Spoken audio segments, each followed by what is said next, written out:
Monsieur Alousseni Makanera, je vais aller avec vous. On a parlé des anciens premiers ministres. On a dit que Baouri peut réussir, sauf que on sait qu'il y a eu Monsieur Béavogui, il y a eu Docteur Bernard Goumou qui sont passés, dont les résultats sont plus ou moins mitigés. Dites-nous, de quels moyens M. Baouri dispose-t-il ou va-t-il disposer pouvant lui permettre de réussir là où ses prédécesseurs ont échoué?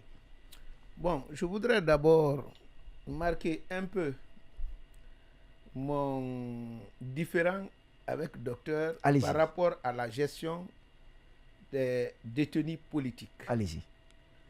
Pour moi, l'idéal serait que les lois de la République soient respectées, parce que c'est eux qui nous enseignent qu'en droit, la forme commande le fond. Lorsque vous regardez ceux qui sont en prison aujourd'hui, ils sont là-bas. Pour la plupart, on a dit que, passez-moi le terme, c'est un flagrant délit. Flagrant délit, on passe 2 ans sans être jugé, alors que l'arrestation préventive ne devait pas dépasser 8 mois. Donc, pour donner un signal fort, je crois que le premier acte serait de les libérer. On n'est pas contre la réduction des comptes. Pas loin de là.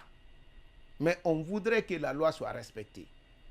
Puisque la forme n'a pas été respectée, le temps de la détention est dépassé, qu'ils soient libérés et qu'on reprenne en respectant toute la forme et qu'ils viennent répondre de leurs actes devant le tribunal. Mais lorsqu'on va tenter d'accélérer maintenant, c'est-à-dire le fait que leurs droits ont été violés, on n'arrivera jamais à corriger. Donc ça, je voudrais marquer cette opposition. Maintenant, vous avez dit, comment il peut réussir là où les autres Quels sont les moyens qu'il dispose pour lui permettre de réussir là où ses 2 prédécesseurs ont échoué? Premier moyen, c'est l'échec des autres. Parce que la vie, la réussite, c'est la somme des échecs. Deuxième moyen, c'est d'avoir quand même un gouvernement avec des hommes expérimentés. Vous savez, quand on a formé le gouvernement qui vient d'être dissous, c'est dans le studio là. J'ai dit, je suis surpris. C'est la première fois que je vois. Demain, il y aura un conseil de ministres. Personne n'a assisté au sein du gouvernement, même un seul conseil de ministres. Ça, j'étais sûr et certain, et je l'ai dit. Vous pouvez regarder l'émission. Je ne savais pas qu'on allait dissoudre, mais j'étais convaincu qu'il allait avoir des problèmes. Et vous-même, vous avez vu le problème que ce gouvernement, à cause de l'inexpérience, a eu. Aucun autre gouvernement guinéen n'a eu ça. Aucun autre. Et je n'ai vu dans aucun autre pays au monde aussi. À cause de l'inexpérience. Parce que la première des choses, c'est quand j'ai entendu le ministre de la Justice, c'est là-bas, il était là, à Dioma. Il dit, quand moi je prends une décision, je ne consulte même pas le président. J'ai dit, ça c'est... J'ai dit, le gouvernement n'existe plus. J'ai dit, il n'existe plus. Deuxième remarque, quand on parle de l'indépendance de la justice, on pense que le ministre et les magistrats sont à part, les autres membres du gouvernement sont à part. Alors que quand on parle de l'indépendance de la justice, le gouvernement agit sur la justice à travers le ministère de la justice. Donc l'indépendance de la justice, c'est l'indépendance de magistrats par rapport au ministre de la justice. C'est lorsque les femmes, par exemple, demandent leur indépendance. Mon épouse ne peut demander son indépendance qu'à moi, pas à vous. Donc quand les magistrats demandent leur indépendance c'est par rapport au ministre de la Justice. Donc quand j'ai vu, on dit on veut traiter le cas de certains prisonniers, mais puisque le ministre de la Justice n'est pas là, il faut attendre qu'il vienne. Je dis les gens là ont échoué. Directement. Troisième remarque, on dit chaîne de dépenses. Chaîne de dépenses. Donc c'est chaîne de responsabilité. Quand l'argent perd là-bas, C'est toute une chaîne de responsabilité. Mais quand on est parti prendre une seule personne, on dit qu'il a détourné. J'ai dit, même s'il a détourné, on ne peut pas le juger. J'ai dit, parce que, connaissant, même si je n'avais pas étudié la loi organique relative aux lois des finances, qui définit l'organe qui doit contrôler ceux qui manipulent le denier public, et quand ils sont contrôlés, comment il est mis à la disposition de la justice. Mais je sais une seule chose, le ministre ne dispose pas d'un conteneur d'argent dans son bureau. Si l'argent doit quitter au trésor, ça quitte par la voie d'un marché, d'un contrat avec l'État, d'une fourniture. C'est pas, le ministre ne va jamais dire, bon, comptable, payez-moi parce que ma maman est malade. Ou bien je veux me marier. Non.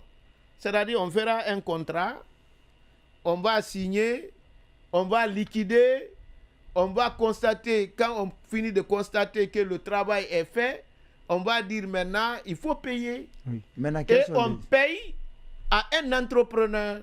Quels sont les autres moyens donc? Est-ce que vous comprenez? Donc, parce que pour définir les moyens, il faut d'abord connaître les problèmes. C'est les problèmes que je viens de dire. Mais les moyens maintenant, quand il aura un gouvernement des jeunes et certaines personnes d'expérience, il va pouvoir, lui il a déjà une certaine expérience, il a été ministre pour quelques mois, s'il s'entoure d'autres personnes qui ont une certaine expérience de la gestion publique, les dysfonctionnements qu'on avait l'habitude de voir, ce que je viens de dire, c'est facile de les corriger. Quand ces dysfonctionnements sont corrigés, franchement, on peut aller. La lutte contre la corruption, là, pendant 2 ans, on a arrêté, on a fait des injonctions, mais l'État a gagné combien? La population a gagné combien? Est-ce que ça a influé positivement sur leurs revenus? Qui a été jugé? L'État a gagné. Parce que la majorité des gens qui ont été jugés, ils ont été relaxés. Pourquoi? Parce que ce n'est pas pour rien le législateur n'a pas voulu donner à une seule personne ou à un seul organe la possibilité de contrôler, de poursuivre, d'instruire et de juger. Sinon, les droits des gens ne seront jamais respectés. Celui qui contrôle, ce n'est pas lui qui poursuit. Celui qui poursuit là, ce n'est pas lui qui va instruire. Celui qui instruit là, ce n'est pas lui qui va juger. Mais si je peux me lever demain, je regarde votre figure, je dis je vous poursuis. Mais si je suis de mauvaise foi, tous les entrepreneurs de la Guinée, quand je leur dis, donnez-moi de l'argent, ils donneront. Combien de cadres ont été poursuivis? Ils ont perdu leur poste, ils ont été jugés et blanchis. Mais le poste est déjà fait. Le mal est déjà fait. Mais si on a constaté ça 1 fois, 2 fois, 3 fois, on n'avait pas besoin de la dissolution pour comprendre que ceux qui ont écrit comment une administration fonctionne, ceux qui ont établi la loi organique relative aux lois des finances, ils ne l'ont pas fait au hasard. Donc, avec toutes ces fautes commises là, doit être un atout pour M. Baouri pour réussir là où les autres ont échoué. D'accord. Docteur Makanera, je reviens vous, quels sont les moyens? Sur la question, parce que le ministre ne m'a pas compris. Quand je dis il peut utiliser le rapport du dialogue, ce n'est jamais ma position. Je dis dans le dialogue, on a demandé d'accélérer pour certains, de mettre d'autres, je dis peut utiliser ça pour cette question. Mais si vous revenez, moi, ma propre position est claire là-dessus. C'est quoi parce votre que position? j'ai eu quand même, je ne dis pas que c'est parvenu au président, mais j'ai adressé... C'est quoi votre position? Non, je vous le dis. D'abord, j'ai demandé et j'ai écrit au président. Il ne faudrait pas mettre en place un tribunal, une cour, mais plutôt une commission. Pour 2 raisons. J'ai l'expérience des commissions en études comparées. Je connais le cas du Maroc et j'ai participé à une commission de recommandation de l'État sous général Lansana Conté. La commission, c'est plus rapide. Et ça ne fait pas trop de cris. Monsieur tel, dans l'intimité, on vous reproche de cela. Justifiez. Si vous reconnaissez, vous payez et vous dites comment payer. Si vous refusez, on envoie votre dossier au tribunal. C'est ce que j'ai écrit, j'envoie au président de la République. Je dis, mais une fois que vous prenez un monsieur, quelqu'un, vous publiez qu'il est poursuivi, il va se défendre. Et tout le monde sait, quand on ouvre un jugement, je l'avais dit, je pense que j'étais à la télé Espace, j'ai dit, quand on dit procès, ça va compter après la transition. Si la transition, c'est 3 ans. Et je suis sûr, on est dans ça. C'est pourquoi d'abord, j'étais contre. Deuxième, je l'ai dit, j'ai insisté. J'ai dit, selon la structure, les personnes qui composent la CRIEF, je serais surpris et la manière dont ils sont en train de faire qu'il y ait preuve. Pour la simple raison, la preuve en matière pénale ou en matière civile ne sont pas les mêmes que la preuve en matière financière. Si vous n'avez pas maîtrisé le droit financier public, vous ne pouvez pas trouver de preuves. Et là où j'ai su qu'ils ont échoué, le ministre l'a dit, quand on dit dépenses publiques, même recettes, vous avez plusieurs agents qui interviennent.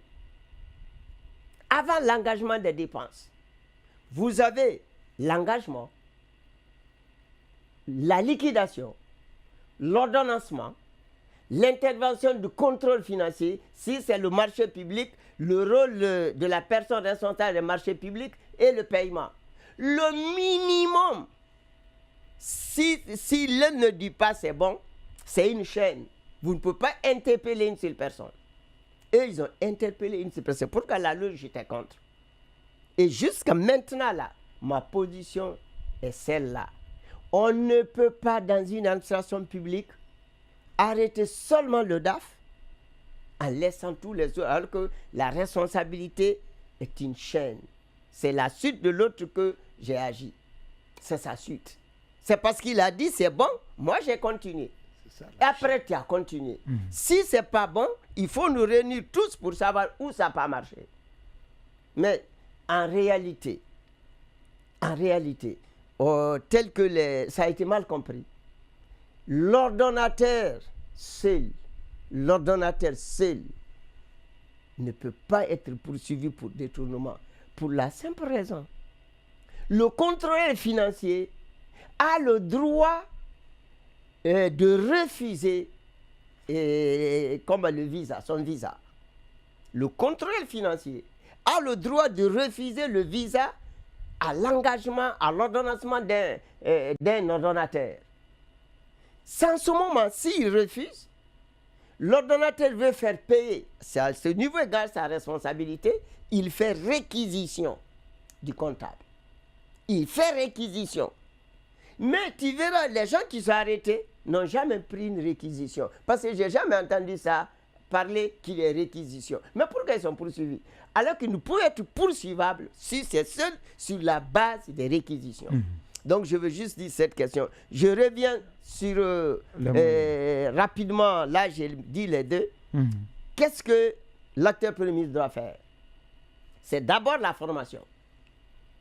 Préparer un programme de formation. Ensuite, créer les ministères, les organigrammes, les cadres organiques avant de nommer. Parce que le malheur de la Guinée qui crée trop de dysfonctionnement, j'ai été conseiller juridique à la fonction publique. On nomme un ministre, on lui dit va préparer tes attributions. Chacun regarde là où c'est JT, il prend. C'est ça le problème. Maintenant, il ne faut pas être pressé. Le gouvernement, le PM, doit travailler avec les cadres de la fonction publique, prendre des cadres organiques type. Quand tu viens, tu es logé dedans comme un hôtel. Tu n'as pas modifié quelque chose. Parce que 80% du travail gouvernemental, c'est la rédaction de l'organigramme. Donc je dis, doit avoir l'organigramme avant de nommer. Ça va résoudre beaucoup de problèmes. Il va former et il va faire des réformes. Maintenant, quels sont les moyens dont tu dois disposer? en plus de ce que le ministre a dit, moi j'ai pris 3 séries de moyens. D'abord les moyens juridiques. Les moyens juridiques, il faudrait que le Premier ministre puisse avoir la possibilité, quand il est chef du gouvernement, c'est qu'il doit agir par décret. Vous ne pouvez pas agir par arrêté, alors que celui que vous est sous vous est par arrêté. Comme en France. Non, partout. Il ne faut pas, dès qu'on accepte nommer un premier chef de gouvernement, c'est que le chef de gouvernement, le décret est partagé entre le président et le chef de gouvernement. Mais en Guinée, malheureusement, c'est pourquoi j'ai dit, on a toujours répété les erreurs. Avant, Sékou Touré était seul, Conté seul, donc le président qui prenait le décret. On a changé, on dit premier chef de gouvernement, on a compté laisser le décret à seul président. L'ancrage institutionnel pose problème. Premier moyen juridique, je l'avais tenté sous la transition de M. Kouyaté, ça n'a pas marché. Je me rappelle même, je l'ai suivi, donc j'ai demandé aux juristes sénégalais, ils disent que je ne peux pas prendre un décret. Parce que je l'avais demandé. C'est ça un peu la Guinée. Parce qu'au lieu de demander celui qui t'a posé, celui qui a soulevé le problème, tu le laisses, tu vas demander ailleurs. D'accord. Deuxième moyen juridique.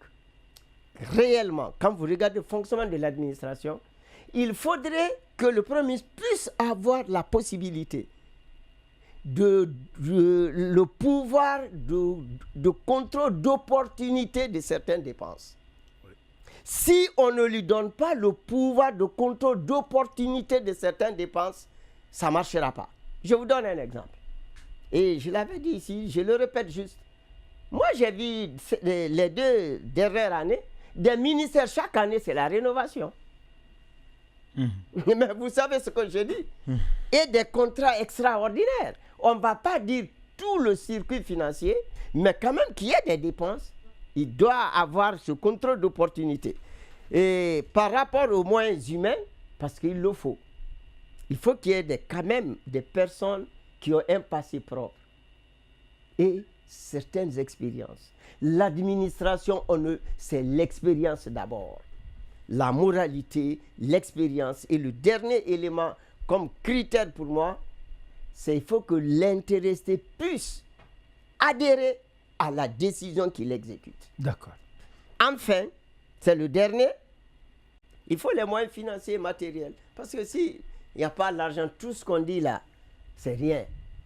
Parce que je ne pouvais pas marcher à pied pour venir faire cette émission.